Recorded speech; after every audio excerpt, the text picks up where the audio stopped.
Public में एक message चला गया था कि मौलाना इस हुकूमत के साथ चलेंगे, वो चाहे जैसे भी चलें। फिर उनके साथ एक लॉन्ग प्रोसेस शुरू हो गया, मुलाकातें, मेल मुलाकातें, अब आईनी तरमीम में हमायत करनी है नहीं करनी है। उन्होंने कहा मैं करूँगा, लेकिन कि ये तरामीम है वो तरामीम नहीं है, कुछ इस तरह का खासा रौला आपने देखा। अब जब उस पर सारा काम डिले हो गया कि देखें ये मसवदा काबिल कबूल नहीं है, उसमें बिलावल साहब भी आ गए। अब चूँकि ये था कि नवाज शरीफ ने भी जाना है, तो उससे पहले अक्टूबर के पहले हफ्ते में आईनी तरामीम वाला जो मामला है ये निपटा दिया जाए। मौलाना का जो बुनियादी मसला है वो दो, कि अपना इमेज बरकरार रखना, कि मैंने जो बात की थी कि मुझे हराया गया है। कल उन्होंने एक नाम भी ले लिया, पता नहीं नाम लिए बगैर एक ओहदे का भी जिक्र कर, और अब वो हुकूमत के साथ मतलब ऐसे जाके मिल नहीं सकते, तो वो इमेज ख़त्म हो जाएगा। वो जो उनका स्टैंस है वो जाता रहेगा। साकिब निसार इस वक्त एक सवाल जवाब की मराहल से गुजर रहे हैं। वो कहीं एक जगह कन्फाइंड हैं और उनको वहाँ पे सवाल जवाब किए जा रहे हैं कि आपने ये काम जो है वो किसके कहने पे किया था और वो काम आपने किसके कहने पे किया था। और जो फैज़ हमीद का जो कोर्ट मार्शल है जो शुरू होने वाला है बाकायदा, अभी तो तहकीकाती अमल था, तफ्तीशी अमल था, तो उसके बाद वो शुरू होने वाला है। तो उसमें वो क्या कहते हैं, वो जब शुरू होगा तो उसके लिए ये सारी चीज़ें जो हैं वो आएंगी। अब जो कोशिश है वो ये है कि असद कैसर को बैरिस्टर गौहर की जगह लाया जाए। असद कैसर को लाना इसलिए ज़रूरी है कि इस वक्त तक, जब तक इमरान खान बाहर नहीं आ जाते या रिहा नहीं हो जाते, तो केपी से ही सदर रखना है। नाज़रीन, ख़बरें बहुत सी हैं और यही सोच रहा था कुछ देर पहले कि कहाँ से कितनी ख़बरें, कहाँ से शुरू करूँ, कहाँ लेके जाऊँ। तो चलें आज पहले बात करते हैं कि इमरान खान ने आज अपनी क़यादत पे, यानी कि पार्टी की क़यादत जो इस वक्त जेल से बाहर है, वो ख़ुद तो जेल में है और उनकी अहलिया भी जेल में है, तो उन पे अदम एतमाद का इजहार कर दिया है टोटली। और बैरिस्टर गौहर को कहा है हटाएं, तो उनकी जगह पे कौन आ सकता है। और एहतजाज की जो सख्ती से उन्होंने कहा है, एक नसीहत की है, एक उनको सख्ती से कारबंद रहने का कहा है कि एहतजाज हर सूरत करना और डी चौक तक पहुंचना। उसके पीछे कहानी क्या है, क्या ऐसी कोई मूवमेंट हो रही है उनके लिए कि जिसके लिए वो चाह रहे हैं कि ये मुल्क के अंदर गर्मा गर्मी रहे, ताकि वो चीज़ें जो हैं वो अपने मंतकी अंजाम तक पहुंच सकें। और फिर ये कि कोई बड़ी शख्सियत जो है वो इस वक्त किसी तहकीकाती और हरासती मराहल से गुज़र रही है, वो कौन है। और मौलाना ने अचानक जो एक थोड़ा सख्त स्टैंस ले लिया है, वो क्यों, उनका ये स्टैंस क्यों आया है जो उन्होंने जाली असम्बली, जाली पार्लियामेंट कह दिया।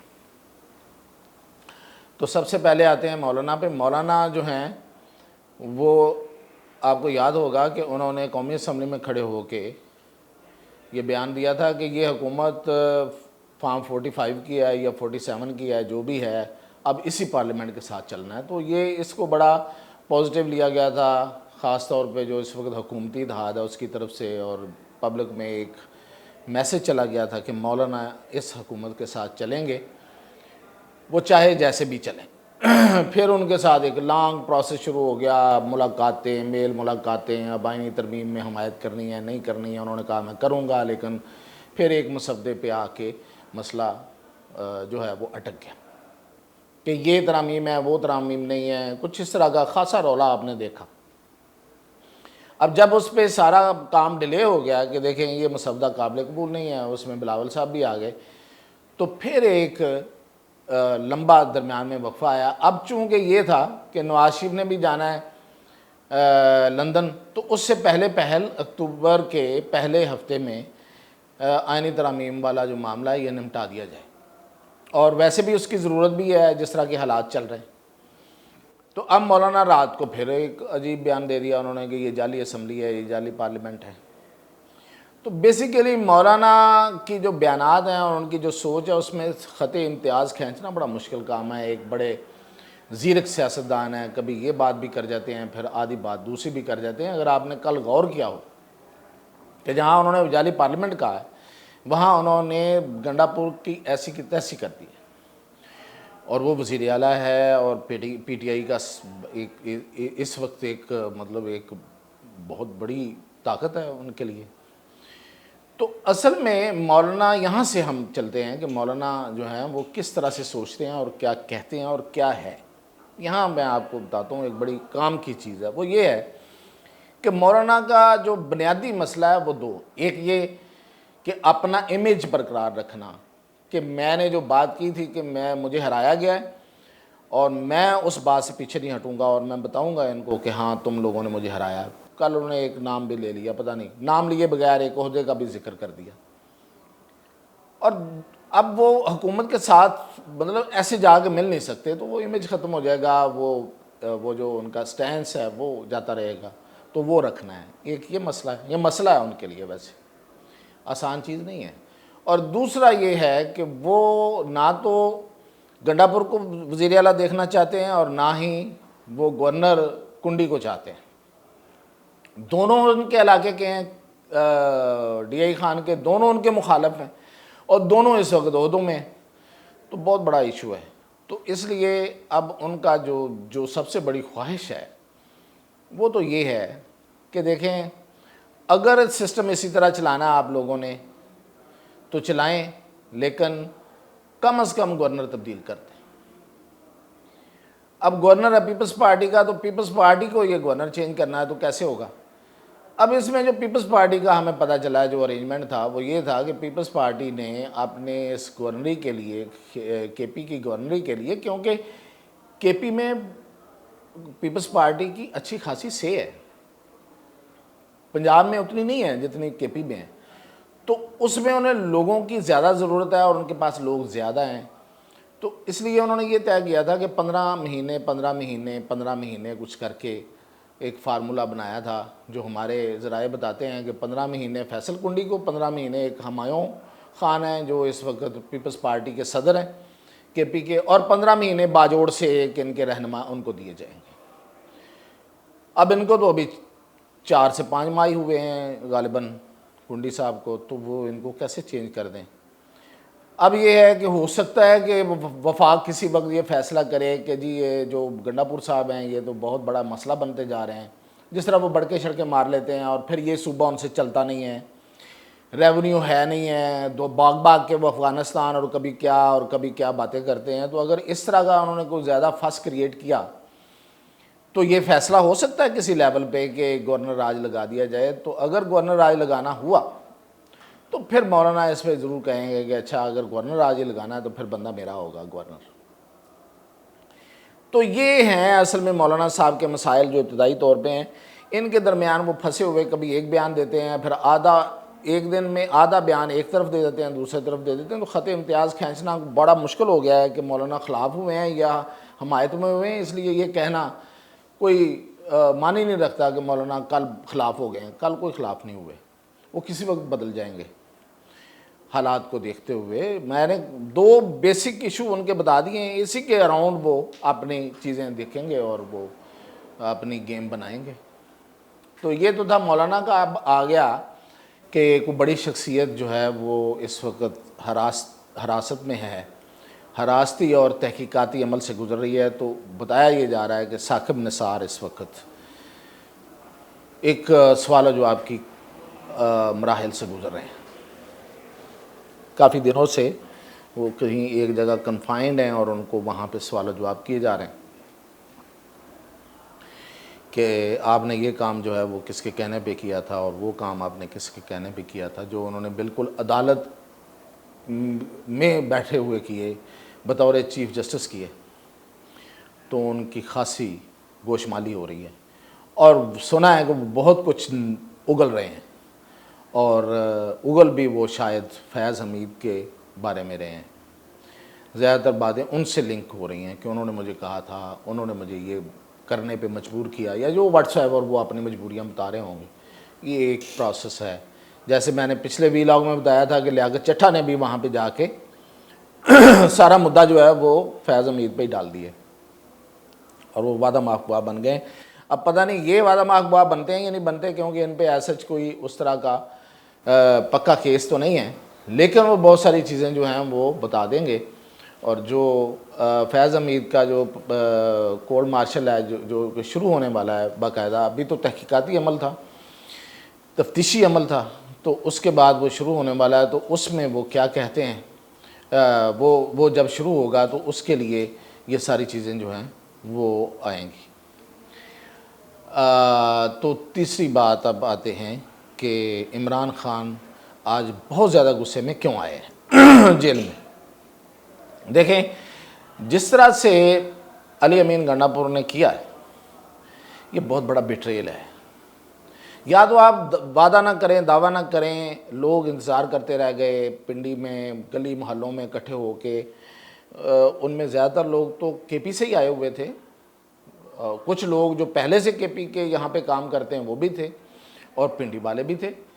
तो वो टोलियों की शक्लों में लोग निकलते थे, आते थे मेन सड़क की तरफ वो, और फिर वो आगे से आंसू गैस पड़ती थी, फिर वो पीछे भाग जाते थे। तो असल में इंतज़ार तो ये था कि वो अपने वादे के मुताबिक पहुँचेंगे, क्योंकि वो वज़ीर आला हैं, तो वो एक बड़ी फोर्स भी लेके आ रहे थे वहाँ लोगों से के, और उन्होंने वादा किया हुआ था, और वो लीड करेंगे और फिर वो एक शो बनेगा। लेकिन वो नहीं पहुँचे, वो रास्ते से ही वापस चले गए। और ऐलान भी उन्होंने करवाया बैरिस्टर गौहर से कि मैंने ही कहा है इनको कि अब चले जाएं। तो ये एक बहुत बड़ा मसला था जिस पे इमरान खान बड़े गुस्से में आए हैं। और फिर ये कि आज़म स्वाति भी वहाँ पहुँचे, और आज़म स्वाति ने सफाइयाँ, आज़म स्वाति आपको याद होगा मैंने पहले भी कहा था कि वो अली अमीन गंडापुर का फ्रंटमैन है, वो उसके बिहाफ पे सारी बातें करता है, वो कराता है। वो उसने जाके असल में अली अमीन गंडापुर की सफाई देने की कोशिश की है बेसिकली। जो इमरान खान ने आगे कहा है कि अब तुम मुझे सफाइयाँ दोगे, तो मतलब कॉल ऑफ क्या होता है, उन्होंने कहा कॉल ऑफ क्या होता है, एहतजाज होता है, उसको वापस कैसे लिया जा सकता है। तो अब जो कोशिश है वो ये है कि असद कैसर को बैरिस्टर गौहर की जगह लाया जाए। असद कैसर को लाना इसलिए ज़रूरी है कि इस वक्त तक, जब तक इमरान खान बाहर नहीं आ जाते या रिहा नहीं हो जाते, तो केपी से ही सदर रखना है, क्योंकि केपी ही असल स्ट्रेंथ है एहतजाज के लिए और सारा प्रेशर बढ़ाने के लिए। तो असद कैसर वहाँ से आएंगे। असद कैसर इसलिए भी हैं कि असद कैसर जो हैं वो बड़े पुराने कारकुन हैं, बड़े पुराने पॉलिटिकल लीडर हैं, बड़े पुराने उनकी वहाँ पे बड़ी से है। और फिर ये कि उन्होंने मौलाना के साथ मिलके जो पिछले दिनों जो आइनी तरमीम वाला मामला था उसको भी हैंडल किया है, तो उनके खासे नंबर बने हुए हैं इमरान खान के नज़दीक। तो उनका ये ख्याल है कि वो मोर लायल भी और ज़्यादा बहादुर भी हैं। और मेरा भी यही ख्याल है कि देखें, सियासी बंदा ही सियासत चला सकता है किसी पार्टी को, वकील तो नहीं चला सकते। तो वकील तो एक ख़ास हद तक आपने रखा, ठीक है कि अदालतों का फेस करना है या कहीं और बात करनी है तो वकील होना चाहिए जो कि कानून की बात कर सके, कानून की मुश्काफियों को जानता हो।